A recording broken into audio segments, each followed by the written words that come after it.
Great. Well, I think it must be officially spring if we're talking about crochet.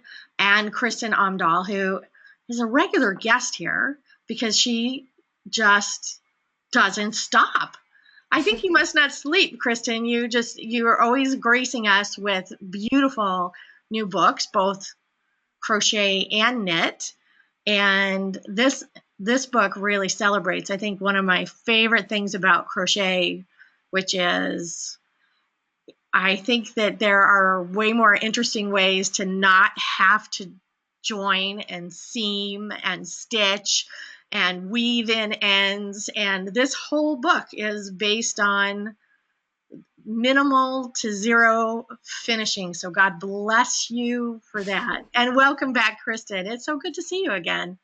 Thank you. Thanks for having me back. You're absolutely right. This book was an exploration of all the different ways you can join pieces or create shaping without making pieces that have to be sewn together. It's easier to do that in two-dimensional shaping, but to actually apply that to garments means you have to do that in three-dimensional shaping, which is a lot more of experimentation. And this book is the embodiment of all the experiments that worked out.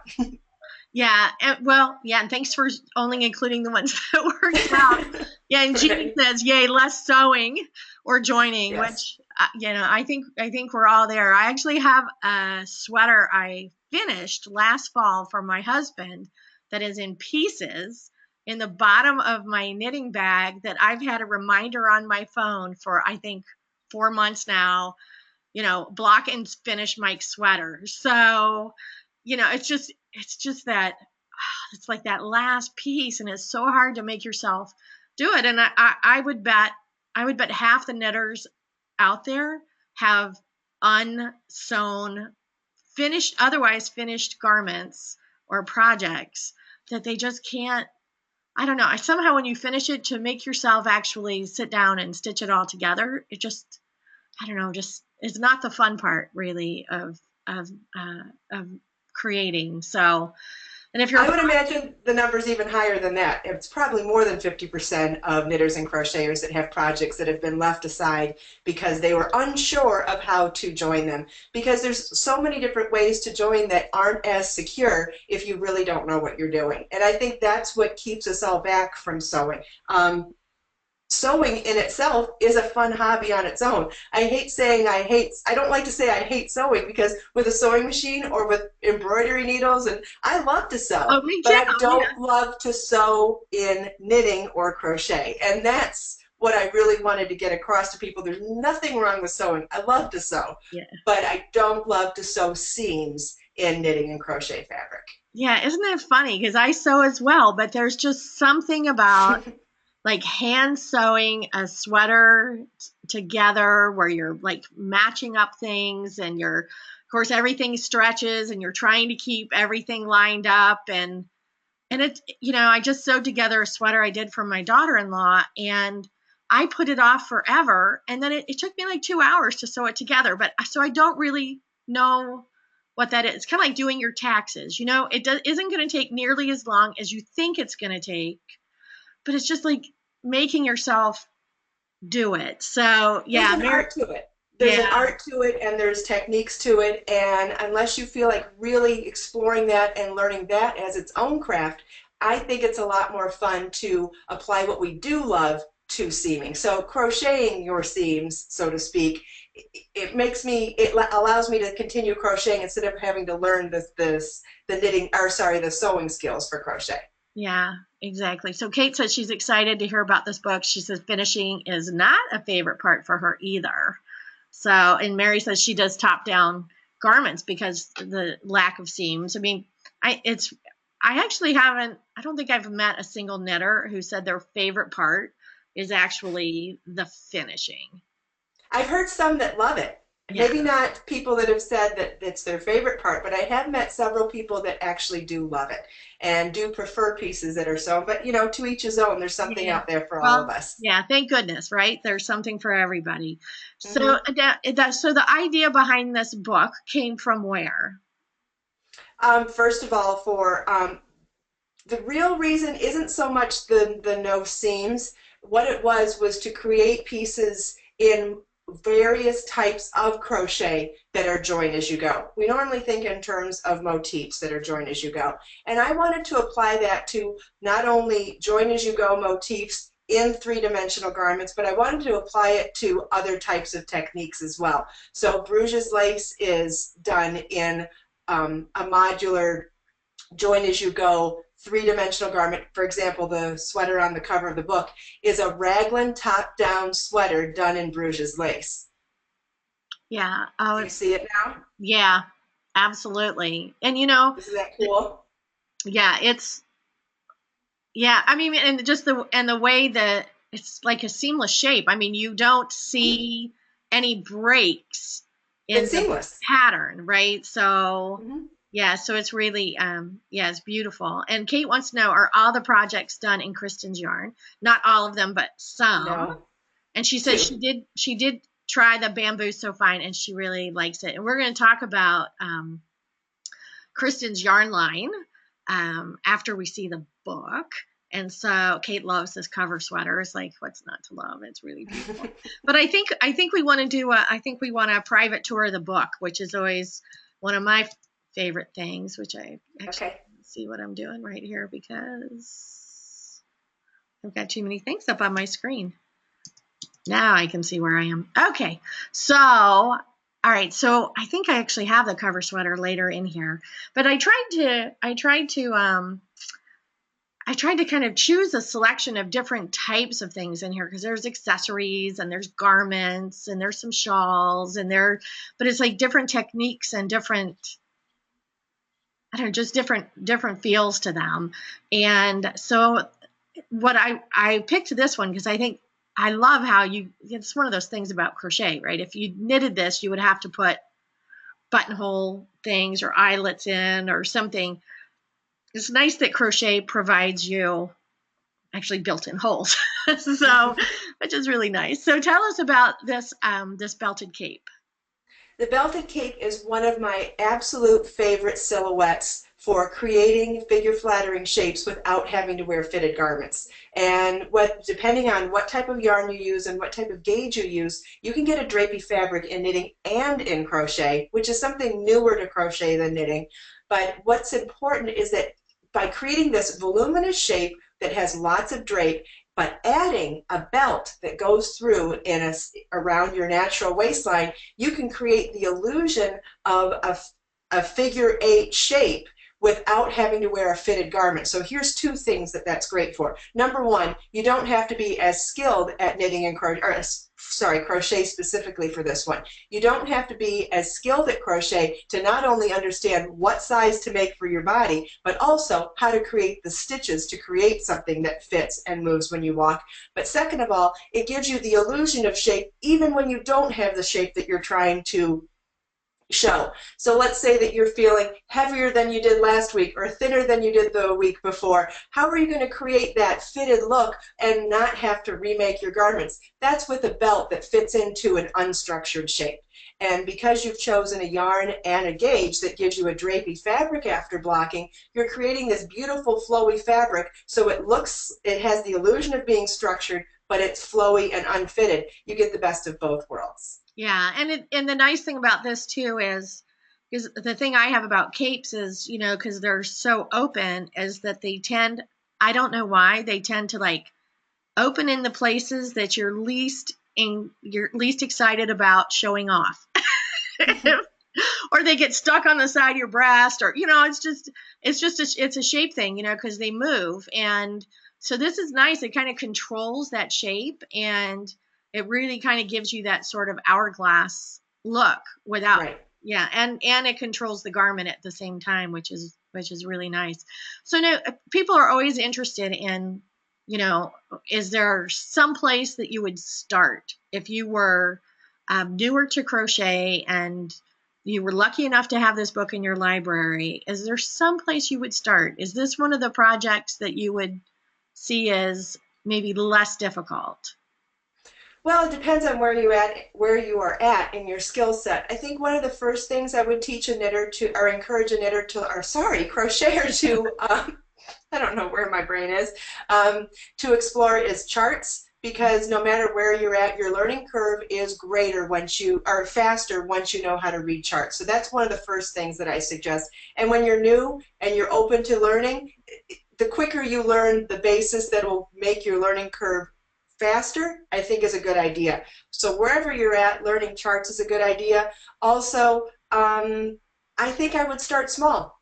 I think starting with smaller projects is a great way to get instant gratification. Or find a project that you are passionate about making. Once you find something that you think you can't live without, that's the project that will make your mind open to learning more than anything else. Sometimes I can find a project that's way beyond my skill level, whether it's in yarn crafts or any other thing that I'm exploring. And if I'm passionate about it, it doesn't matter what my skill level is at. I'm going to have an open enough mind to learn how to do it. You know, I never really thought about that, but I mean, that's so true. When I taught myself Fair Isle was because I saw a pattern and I really wanted to make it, and I had never done color work before. But I thought, oh, I want this so badly, I'll figure it out. But right. I talk to my students about that all the time. They said, do you think this is something I can do? So when you're passionate enough, you'll find a way to learn how to do it. Whether it's from taking my classes, reading my books, or wherever you are watching my videos on YouTube, wherever you're learning from, if you find that one project that you say, I don't care how I figure this out, I'm going to figure out how to do this, that's the one that will teach you something that you don't think you know how to do. yeah, excellent point. I never really thought about that. But it's a great motivator when you spot that garment or accessory is like that you just have to have. So, yeah, for me it was leg warmers, Joe Sharp leg warmers. Isn't that weird? Because I just remembered it. Yeah. So so this is so pretty. Now, is this in a self-striping yarn? It's in a self-striping yarn, so it kind of gives you a different illusion than the actual construction style. This is a really cool done in rows tiny square, and you crochet the square and then you start the next square from the one previous, so it's little tiny tiles that are done in a meandering style of join as you go in just double crochet. Oh my gosh. Oh, you know what? From looking at this, I never would have figured that out. Right, it looks like stripes because of the way this particular photo is photographed and because of the yarn chosen. If you could see a close-up of it, you'd see that it's these beautiful little tiles. Now that would, I mean, you wouldn't be able to do that you would defeat the purpose of doing it in multiple yarns, but doing it in either a solid color yarn, a tonal yarn, or a self-striping yarn, you can really see how the color progresses in the fact that it's one continuous piece of yarn. And you could make any imagine doing a blanket in that. It'd be gorgeous. Yeah, really pretty. But it does explain the name of the project, right? Because it's like the tiles wrap or something. Yeah, so that explains it. So Kate wants to know, are these similar to continuous crochet? This book is continuous crochet, Kate. So she means seamless crochet, probably. Oh, yeah. I would consider this the sequel to seamless crochet, because seamless crochet was focused on just motifs that you join as you go without cutting yarn between. Yeah. This is an exploration of all sorts of crochet techniques done without cutting yarn between whatever modular piece you're doing. Yeah. Or some variation of that. Yeah, and Kate says she loves that book, and actually so do I. Kristen was here to talk about that when that one came out, and it's beautiful. But I mean, because that's kind of been one of your hallmarks, is this kind of joining as you go. I mean, like creating this whole body of things that for people who really don't want to have to cut their yarn and then weave all those ends. I did it in knitting. I did it in knitting also. In that knitted motifs book, I did knitting outside the swatch. That was all knitted motifs that you joined as you go without having to sew. Yeah, that's the thing about the motifs is all the ends, you know. So well, and sewing. Because it's not just the ends of the motifs; it's then the sewing and the ends of the sewing. Oh man, just no end to that. So yeah, this is really beautiful. And this is one of my favorite projects in the book. When I looked at this, I thought, is that drop stitch knitting? But it's not. It's broomstick lace, right? No, this is hairpin lace. Yeah. I mean, you could do a similar texture in broomstick lace, but What I really, really love about this piece is that I've never seen hairpin lace done this way. Think of it in terms, have you done a knitted pie shawl before? Yes. Right? You know, the Elizabeth Zimmerman Yeah. technique. Well, this is the same type of math involved. So you're starting with one little piece, and then you're concentrating the number of joins from one strip to the next strip. And so you're increasing. So it's actually a top-down shawl done in strips of hairpin lace that increase as you go down. And then the edging has a funny story in it too. But not to say that that isn't just an amazing technique for hairpin lace. But the edging, a friend of mine was visiting in Mexico around the time that I was working on this shawl. And in the designing process, I get really excited about something, get as far as I can go, and then go, oh, what am I going to do to finish this? So this is one of the ones I was like, what am I going to do for the edge on this one? It's got to be wow, but it's got to be different than the actual piece. It's got to complement it, but set it apart. And so it went on the back burner, because I always say, if you don't know what to do not rush it, do not force it, put it off to the side, go take a breather, it'll come to you, and when it comes to you, you won't be able to stop yourself. So put it off to the side. A friend of mine was in Mexico. She sent me a picture of a macrame edging on a hammock. And I took one look at it and I said, oh my God, that's beautiful. That can be redone as a crochet edging on this shawl. And I ran back into my studio and grabbed the project, and from the visual that I had in my head, figured out how to do this edging based on a macrame hammock in Mexico that I never saw in person. Yeah, and it's so funny because inspiration comes from all kinds of crazy places, but usually not hammocks. So that might be a first. Yeah, and Jeannie says this one's beautiful. It's great for summer evenings and weddings coming up. Oh, absolutely. Yeah, really pretty. And actually, even for a wedding party, I could see that if the bride has like a, sleeveless, shoulderless dress. I don't know strapless dress. I don't know. I couldn't find that word. This is such a lovely, light little, because you still have that sheer, and it's romantic, and it's really pretty. It's a really flattering shape for being shown from the back too, especially for like a bridal party. In fact, I always talk about this in my classes when I'm talking about styling shawls. Triangular shawls, I think, are the hardest to style because you never want that arrow pointing down at your bum, right? Yeah, so, exactly. So when I talk about styling triangular shawls, I'm always talking about how to offset it and things like that. But this one, you absolutely don't need this. This is stunning from the back, and it's totally figure flattering for showing from the back in photos for a wedding, for the whole wedding party, for that matter. Yeah. Imagine doing it in white for the bride and in the colors of the wedding party for everyone else. Yeah. And what a great gift, a bridesmaid's gift that would be too, right? I mean, Definitely. Something, really special. And hairpin lace takes very little yardage and is quicker to work up than most types of lace. Yeah, like crazy fast. You create a lot of real estate quickly. Yes. With hairpin lace. Low yardage too, so it doesn't cost as much. Yeah, very nice. So pretty. And I just love that color too. I pulled this because I think this is one of those kind of toss it over everything garments that, this shape is really popular now, that kind of waterfall look, but the shape on this is really nice. And this is like t-shirt and jeans, or depending on what color you made it in, you could put it over a little dress to go out to dinner. I mean, it's just such a, absolutely, sky's the limit with whatever color you choose, because it's the piece that can really truly go over anything. It can go over a tank top and shorts. It can go over a little sundress. It could go over, I don't know, jeans and a shirt, anything.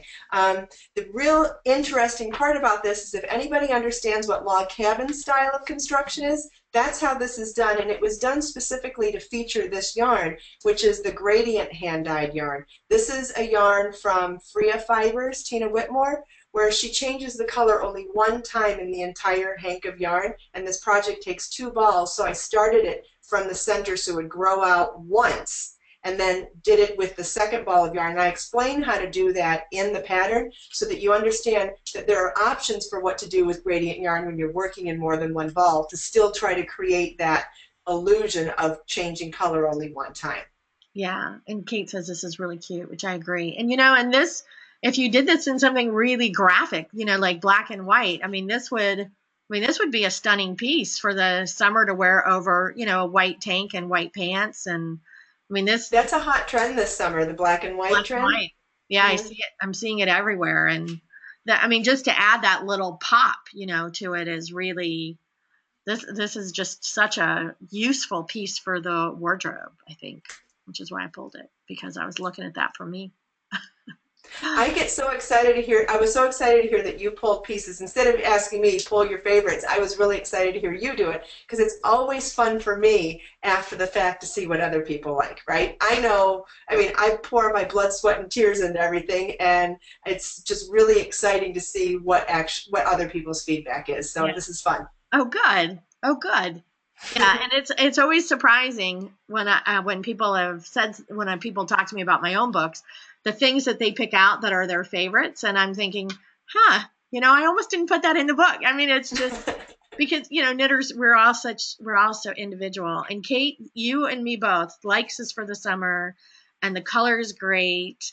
And I'm going on a cruise next spring, and I looked at this and I thought, if anything says Caribbean cruise to me, it's this top. And Mary, I don't think this one's your yarn, is it, Kristen? No. Nope, that's done in Vashti Braha's yarn. She's a designer and indie yarn company owner from Sarasota, Florida. Oh, so she's a neighbor. Yep, and a friend of mine. I've known her for years in the crochet world. Oh, nice. Yeah, this is really, this is just gorgeous. This is an absolutely gorgeous piece. Tell us about this top.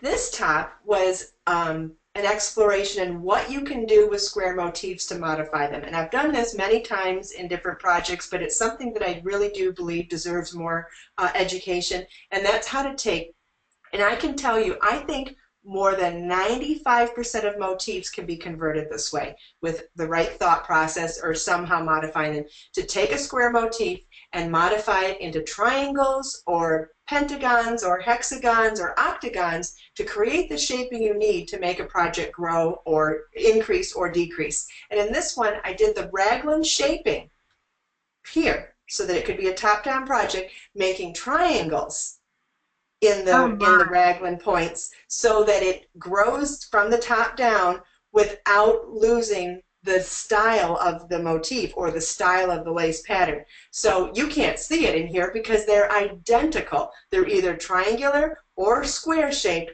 but they're all in the same pattern. So it looks seamless and looks completely like one continuous piece of the motif fabric. Oh my God. Isn't that cool? Yeah, thanks for figuring that out for us. I appreciate it. I can't say it happens with 100%. There are some that need to be modified more tricky than others, but for the most part, motifs can be converted to any shape based on the number of repeats you do in the structure of the pattern. And this is one that I could do perfectly. Wow. This is so pretty. It's just, thank you. It screams like summer or in South Florida or, Caribbean cruise, which was what I was thinking when I saw it.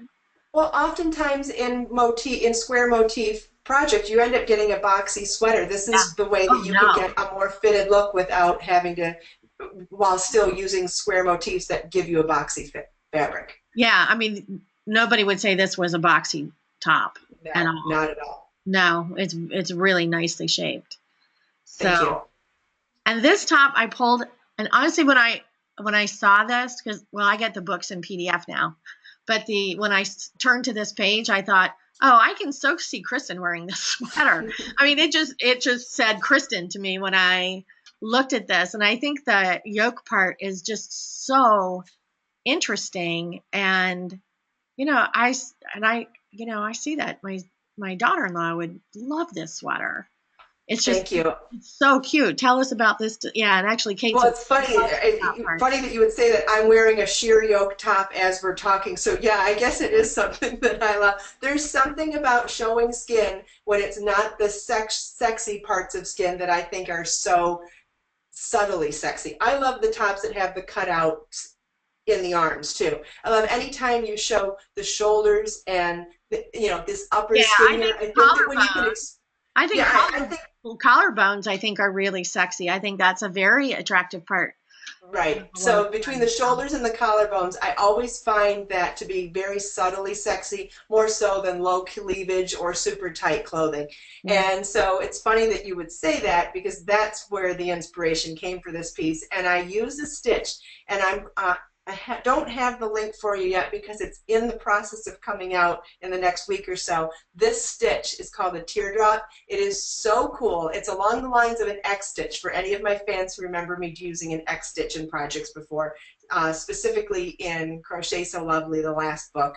But it's a stitch where you're doing the body of that teardrop and the stem of the teardrop all in one piece. So that yoke is like 1.5 inches per row. It goes really quickly, but it gives you this shape and this texture that you can't get otherwise. It's really cool and a lot of fun. Yeah, it's really, really, really pretty. Really pretty. Thank you. And to really focus on it, I did the rest of the sweater in a single crochet in the round, which is a lot of fun to do, to be honest with you. It's very relaxing, kind of like stockinette in the round. Yeah, it has that mindless rhythm to it, which is like, and being that simple, it really helps that beautiful yoke pop. yeah, it definitely didn't need anything distracting on the bottom. It's just so pretty. And so unusual, which is really nice. So I know everybody wanted to see one in Kristen's yarn. I did include one. And I love the stitch on this little shrug, and I love how open it is. So it's kind of, it's kind of a little modesty covering if you're wearing something kind of bare on top, but not really, because you're still seeing plenty of skin. It's like, it's so pretty. Tell us about this shrug.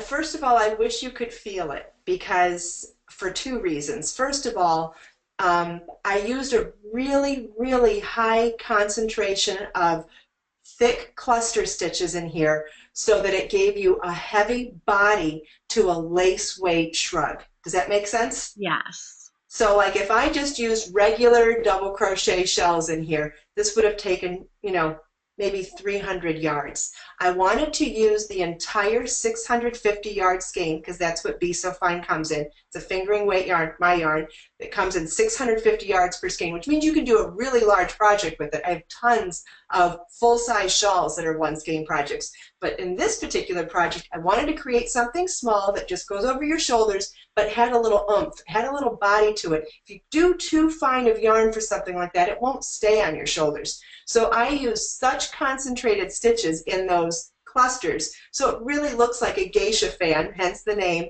or flower petals in a fan, that it gives it this body and it really sits on your shoulders really nicely that way. And to be able to do that and still keep it as a one skein project was just a really fun experiment that I was trying to figure out, and obviously it succeeded. It did. It's so pretty, but you can almost tell from the picture is like what that would feel like. Very plush, I think, if you touched If you haven't felt bamboo before, it feels like silk. The beauty of bamboo is that it's a natural resource, plant-based, that feels like silk, but without the price of silk. It's gorgeous. Bamboo's amazing. So pretty. And actually somebody earlier was talking about your yarn. Oh, Mary was saying that she loves your yarns. They're so Thank you. So, and I think that's one of the real joys of knitting and crochet. Yeah, and my personal theory is life is too short to knit or crochet with crappy yarn. Is that it's going to spend that time in your hands, is that you should be loving every second of that and then putting that love into your garment, because I think that if you're cursing the whole time you're knitting or crocheting, I think it just sends bad juju into your stuff. And especially if it's gift, you want that. Well, there's a yarn for every project and a project for every yarn. I don't consider myself a yarn snob, but I definitely think that if you're using the wrong yarn for a given project, you can cause yourself a lot of unneeded stress. So I definitely agree with you.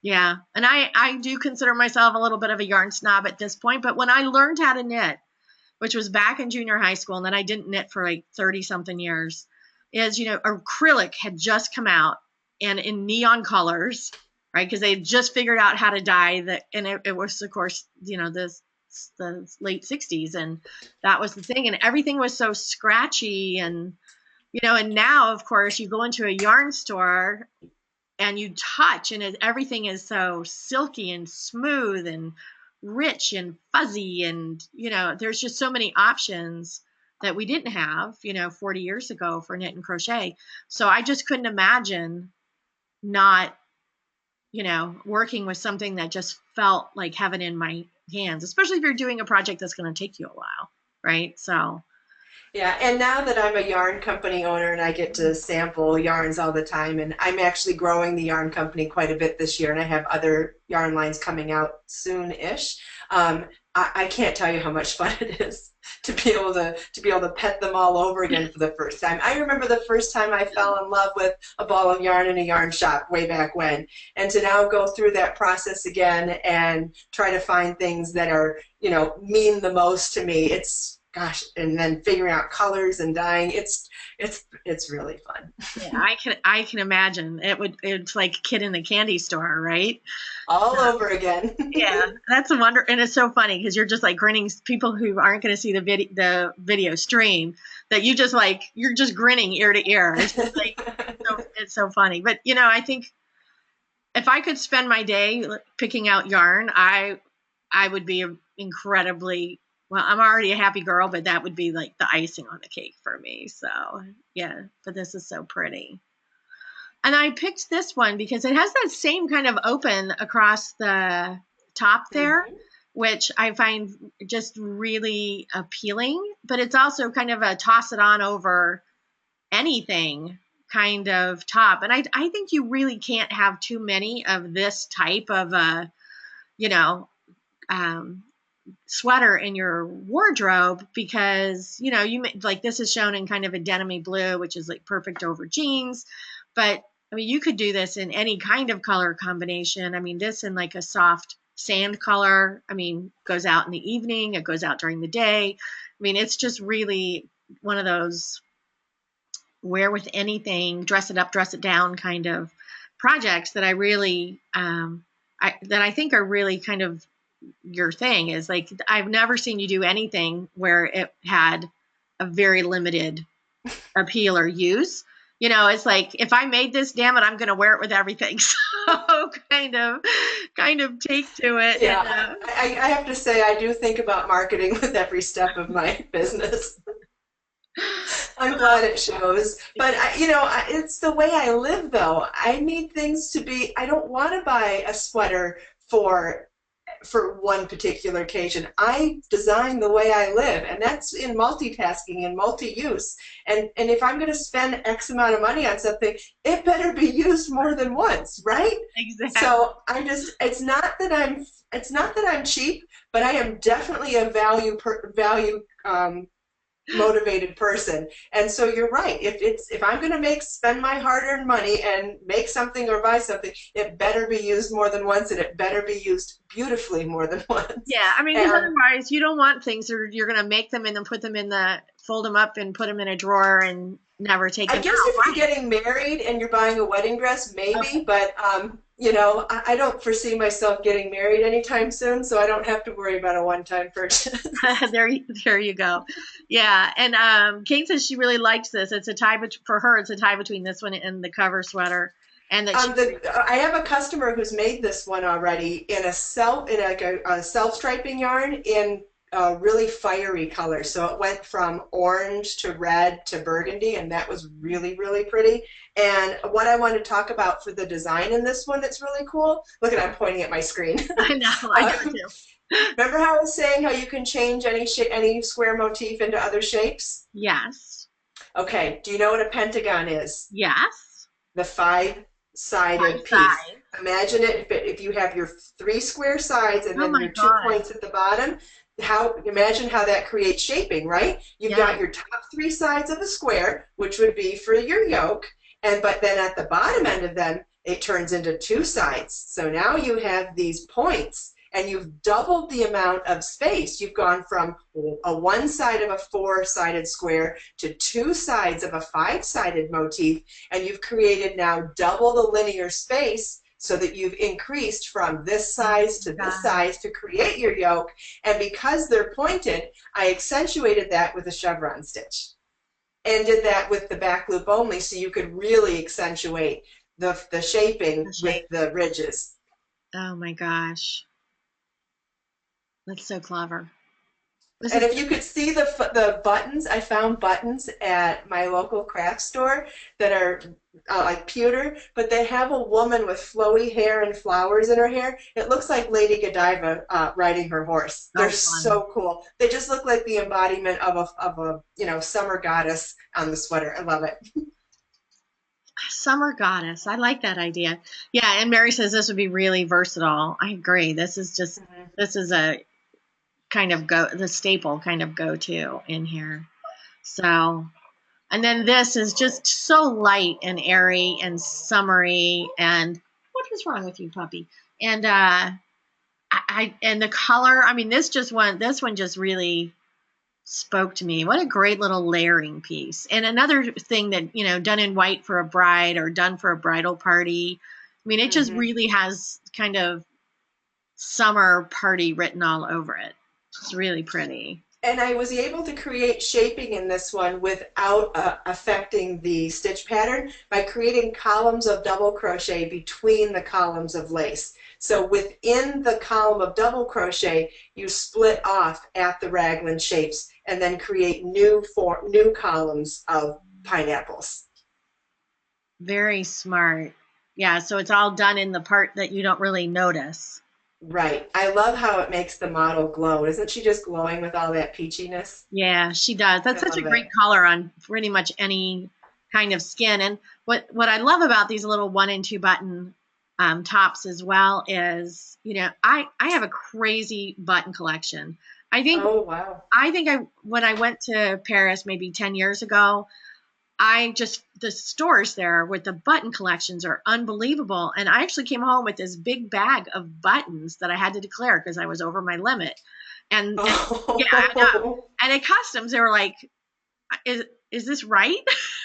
Like, they're like buttons, it's, really? yeah, it's like it was a bag of buttons. And but I went over my maximum allowed with buttons. And so I love tops that have just a couple buttons on them. So because I would buy one of these and two of those. And yeah, but this is just such a sweet little top. And Well, very. and I suppose if you really wanted something that closed all the way down, you could definitely do that. It's just for people that live in the very deep south like me, I don't ever wear anything totally buttoned, but to keep something on, I just button the top too. So it's just my design aesthetic. Doesn't mean you couldn't button these all the way down if you really wanted it that way. And especially all the sleeveless ones, you could definitely add sleeves to these too. I mean, unless you were going to do a shape sleeve where you needed a pattern, a lot of them you could do just straight flowy sleeves if you needed more warmth. Yeah. And actually, Jeannie says this makes just a plain white t-shirt look great. Just It sure does. Yep. very pretty. And then we have the cover project, which when I first look at this, I thought, what the heck? It's like I got the ribbing and it's like, but we got this beautiful shoulder shaping and then this really interesting neckline.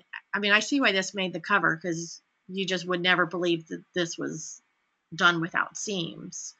So this Now, is I've never seen Bruges lace done this way before either. I've explored it in a couple ways. In my last book, Crochet So Lovely, I did exploring Bruges lace in the technique of creating a medallion. You know when you're doing the top of a hat and you double increase and then increase in every other and every third and every fourth? I've done that to do a shrug and a hat in my previous book. And I was like, okay, this is cool. Never seen that done before. This is awesome, right?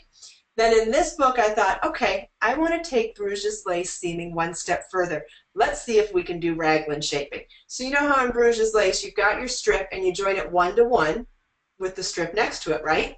Well, I thought, what if I worked in a spiral starting at the neck and join all the way around? And now I'm going to start by joining 1-to-1 in the front, the back, and each sleeve.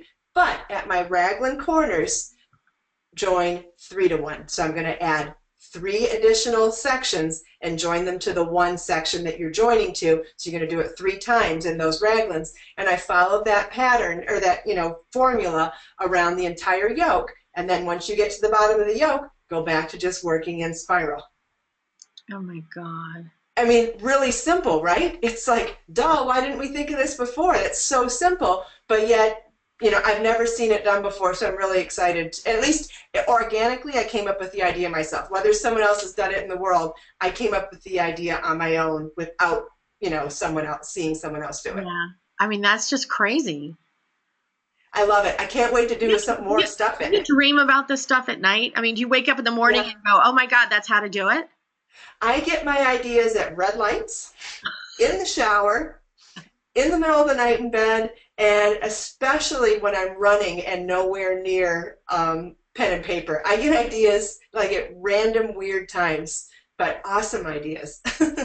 Oh, funny. Oh my God. Well, this book is beautiful, and it's just a sample of what's in here. And is there going to be a third volume? Oh, I don't know. I don't have, this is the first time in my author career that I don't have a book in the works while I'm publishing a book or publicizing a book. I think it's because of, I'm guessing it's because I opened a yarn company 2 years ago, and it's like my focus has been on growing the yarn company. So my books now are ebooks to support the yarn, and I've launched a body care product company. I've got other things going on now that take up and teaching and traveling for a wholesale, and there's so many, doing trunk shows, that there's so many other things going on that I haven't sought out doing another book. But if the timing permitted, I would love to write another book. 13 doesn't feel like my final number. But this is my 13th published book in 12 years.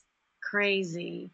And then, yeah, and hang on, Jeannie. She said she just found your website, but I'm gonna help everybody figure out where you can follow Kristen and see. I jokingly refer to you, only half jokingly refer to you, as the hardest working woman in crochet, because like what you were talking about is there's always something going on, and the fact at your very tender age that you have already published 13 books is absolutely crazy to me. So here's where people can find you. First, online at kristinomdahl.com. And I love your new website. I just think this is Thank you. So pretty, so pretty. So you can also shop here in more than one place. Kristin Omdahl has her own shop here. And if you want a personalized or signed copy of the book, this is where you would go. And you were talking about your body care line, which is the Glow. If you can see right now, there's a special going for Mother's Day for baskets here. And then, and Kristen's art books. And you can also buy yarn here in Kristen's shop directly. Or you can also shop on Amazon, which I think I have that link up. That there's a Kristin Omdahl yarn shop on Amazon. And for those of you like me who like to shop with their American Express rewards points, because you can pay on Amazon for it, it's actually like a double special thing. So, that's cool. Yeah, it is cool, right? So you'll see like the Be So Sporty bamboo, and you'll find all the colors here. So you can shop on the Amazon shop. You can also, Kristen's books are available on Interweave. And also, we'll talk about, she has an Etsy store, which is right here. So you can purchase yarn. You can purchase body products. You can purchase Wrapture, which is for washing your knits. That's actually available at Amazon Prime. Wrapture is? Mm-hmm. Wow. Okay, so if you need it in 2 days, or if you're lucky enough to live in a city like Orlando that gets same-day delivery on so many things. You do? We do. They just started doing it. Jealous. It's great. If you order before lunch, for millions of products, if you order before lunch, it will be there before 8 p.m. Oh my gosh. I mean, I'm proud of the fact that I do all my own shipping within 24 hours of the order coming in. So like I do free shipping on most of my products, and people are like, how does free shipping come so fast? Because I ship usually same day, but unless you live around the corner, there's no way I could ship same day. I can have it arrive same day. Sorry. Yeah, it's pretty crazy. Gosh. It's like, oh, I'm out of doggy vitamins. Oh, they'll be here this afternoon. So yeah. It's Oh, awesome. I I have would. a friend in Houston that told me about it, and I've been jealous of his Amazon Houston for a while. So now I got to be jealous of you in Orlando too. Orlando, they put a big warehouse in, and we get all kinds of stuff. So yeah, it's great. Wow. So you can go to Kristin Omdahl on Etsy and purchase as well. And of course, you're just going to want to keep track of Kristen anyway because she's always got something interesting happening. So you can follow her on Pinterest. I love Pinterest. I love to see what moves other people as well. So you can see this is actually a nice quick link to purchase or to pretty much anything. So Kristen's quilting fabrics, her books, her yarn, her YouTube channel, her Wrapture, her favorite recipes, and free patterns because knitters love free stuff. That's the way it goes. So you can see what's happening in Kristen's world almost on one page here, which is really great. And then Kristen has videos as well for all kinds of things like how to read crochet charts and how to make cheese crackers. It's an interesting combination of things, but it's also, there's a lot of, especially if you're a newer crocheter, you kind of get Kristen on your computer teaching you what you need to do. And if you just search Kristin Omdahl on YouTube, you'll find her channel. And I post videos every week, at least a couple a week, and I'm always open to feedback. If there's something that you want me to specifically teach, just leave a comment on the page or leave a comment for me anywhere in social media. I'm definitely open to suggestions when it comes to tutorial videos. Oh, there you go. And I love the wall behind you, Kristen. On this picture, it's like it just makes me happy to see that much yarn in one place. That's all 17 colors of the hand-dyed yarn that I sell. The yarn comes in 17 hand-dyed colors, and that's a necklace kit that I sell, and it's one of each of the 17 colors of the necklaces lined up side by side. Oh my goodness, so pretty. Thank you. And then Kristen also has a pattern store on Craftsy, which you can just look for Kristin Omdahl on Craftsy. And for those who are on Ravelry, you can also check out all 483, like scary, 483 designs, and there are a lot of the patterns are down. And there's always more coming. Always more. Always Something happening. And then you'll see the ebooks that feature Kristen's yarns. You can get these here as well as on her site.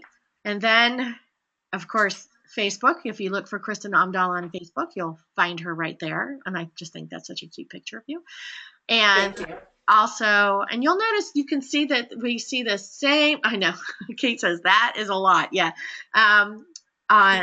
If you and that's only what I'm currently sharing. That's the funny part is that I've always got so many projects going. I mean, there's things that I've just I can never announce everything I'm working on all at the same time. You know what I mean? Oh yeah. And it's just. Otherwise, you'd spend all day posting instead of working on your projects. Right. So, and I'm giving away a copy of the book today. Yeah, Jeannie says, you're amazing. 483 designs. It's crazy. So I'm giving away a book today during the event. So whatever you do, don't leave yet. Thinking we're at the bitter end here. So don't leave yet. I'm giving away a book today. And then starting tomorrow morning, we have a giveaway on Facebook for all of those who are coming back to watch this on YouTube later. So, but if you don't, and of course you can get an autographed copy direct from Kristen, is that if you are going to buy on Amazon, come back to Planet Purl and click on books and then click on continuous crochet, and we get a little commission which helps pay for like GoToMeeting like today. So starting tomorrow morning, you're going to go to planetpurl.com. You'll get a chance to vote on your favorite of several designs, and then I'll be giving away another copy of the book, courtesy of those generous people at Interweave. We love them. They give us lots of books to give away, which what's not to like, right? So, well, Kristen, I would say come back when you have something new, but I think you would be back like every other day. I actually have something new coming really soon that I'd love to talk to you about off camera to come back for. I'm starting a new charity really soon that I'm really special. It's really special to me, and all of my products are going to start. Proceeds of everything I do are going to go towards my special charity. And when I'm ready to launch that, I'd love to come back and talk to you about it. Absolutely, because we would love to help you promote that. So Thank you. we did that for Louisa Harding when she did the charity where she climbed like to a top of a mountain in Nepal or something. It was crazy. Oh, okay. Mm-hmm. So yeah, so I'm happy to help you promote that. That's really Thank you. That's wonderful. So okay, so you'll be back to chat with us. Thank you everybody for being here today. Do not go away. I'm about to give away a book. And if you missed any part of today, of course, it'll be up on YouTube later today. And also the link to that will be posted on Planet Purl's Facebook page. So thank you so much for taking time out, Kristen, to come talk to us about this book. It's fantastic, of course. Thank you. So thanks, everyone. Do not go away. And we'll see you back here really soon, Kristen, because I know how busy you are. Thank you very much. I appreciate it.